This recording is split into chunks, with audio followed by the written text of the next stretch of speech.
And this one is a deck building game where players are going to be playing as their own individual heroes with their own special ability. But then you're also going to be choosing a faction along with its ability that you'll be able to upgrade throughout the game. Players are going to be starting with some starting resources depending on the combination of hero and faction that they chose. And then each player is of course going to get a starting deck as well, which they will be able to upgrade and modify throughout the game. But before I get too far ahead of myself, I do want to mention that this one is a competitive game, but it also offers a solo mode and a 2-player cooperative mode. And in this game, players are going to be trying to infiltrate and gain influence over the city of Lumen. This city is a dominant power in the world, and it also just happens to be a floating city that's going to be moving from location to location all over the board. Almost all the actions in this game involve either gaining resources or converting those resources into other resources or even into cards or additional units. The main board's broken into a bunch of different locations that players can visit to perform different location actions or gain specific cards to that location, because there's trinkets, spells, artifacts, and allies, with some of these being more powerful than others, and some of them going into your deck while others might remain in play. In order to interact with the city of Lumen, you need to be on that location where it is currently located, because like I said, it is going to be moving throughout the game.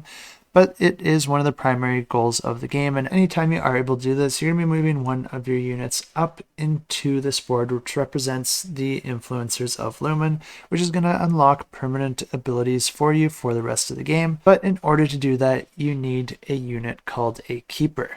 But this is a game that plays over a series of rounds, with players drawing a new hand of cards from their deck each and every round.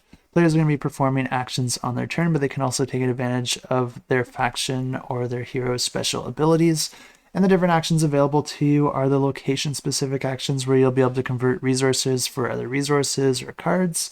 But then, of course, there are the cards in your hand, which are going to either offer you one of two choices. You can either discard that card for its resource that is indicated on it, or instead you can perform the card's special ability. And yes, some of these cards do allow you to gain keepers in various ways. But each region will also have a limited number of challenge cards, and players can try to fulfill these cards by fulfilling the requirements and resources in order to complete it. And if you do complete enough of these in a single region, it will guarantee that you get a keeper from that region. But players may also want to capture patrols in order to gain basic units, because most of the conversions in this game in order to get a keeper will involve first getting a basic unit, which you'll then upgrade. After all the players have performed their actions, an event card is going to be drawn, which is going to have all sorts of different effects, but it's going to be moving the city of Lumen to a new location out on the board.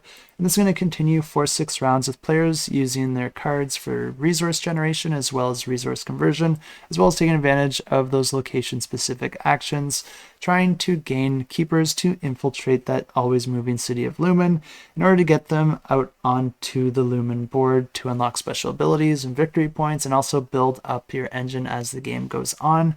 And of course, the player that gains the most victory points at the end wins the game. And if you're interested in this one, I do have it linked in the description below.